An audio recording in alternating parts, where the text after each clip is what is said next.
ভোটের প্রচারে মালা রায় এবং চন্দ্রিমা ভট্টাচার্যও দেখে নেব।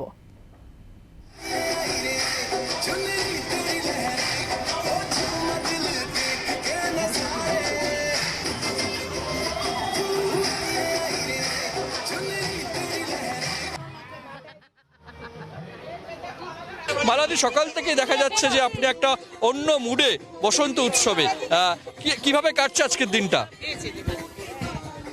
আজকে দারুণ, আজকে দোল তো সব মহান সব উৎসব, সকলের উৎসব, ছোট বড় মাঝারি বয়স্ক মানুষ কাউকে প্রণাম করছি আবির দিয়ে, কেউ গালে দিয়ে, কেউ কপালে দিয়ে।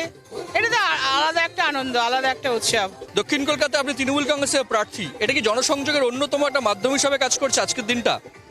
না, আজকে এমনি রাজনৈতিক প্রচার খুব একটা রাখি না। এই রকম ধরনের অনুষ্ঠান এই দোলের উৎসবে প্রচুর জায়গায় রয়েছে, সব জায়গায় একটু একটু করে যেতে হবে, সেরকম ওইটাই আর কি জনসংযোগ হয়ে যাচ্ছে।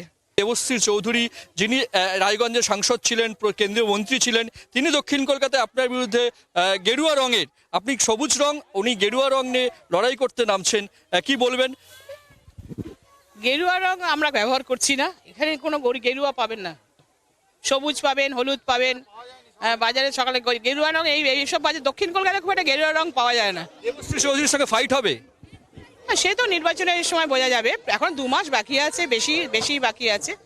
প্রচার হবে, যে যার মতো করে প্রচার করবে, আমরা আমাদের ইস্যু নিয়ে প্রচার করব, ওরা ওদের ইস্যু নিয়ে প্রচার করবে। এখন প্রত্যেকেরই তো একটা নির্বাচনের ইস্যু থাকে, সেটা নিয়ে প্রচার করব। তারপরে হার জিত সেটা তো সকলেই আছে, এটা নিয়ে পিছপা হইনি আমি। আপনার কি অ্যাডভান্টেজ, আপনি ঘরের মেয়ে?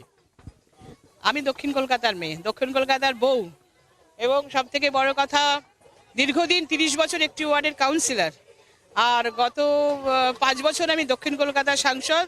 আমাকে অনেক ভালো ভোটেই জিতিয়েছিল। মানুষের প্রতি আমার আস্থা আছে, আর সব মানুষকেই আমরা ভীষণ ভালোবাসি, সব সম্প্রদায়ের মানুষকে আমি বিভাজন করি না, আমাদের দল বিভাজন করে না।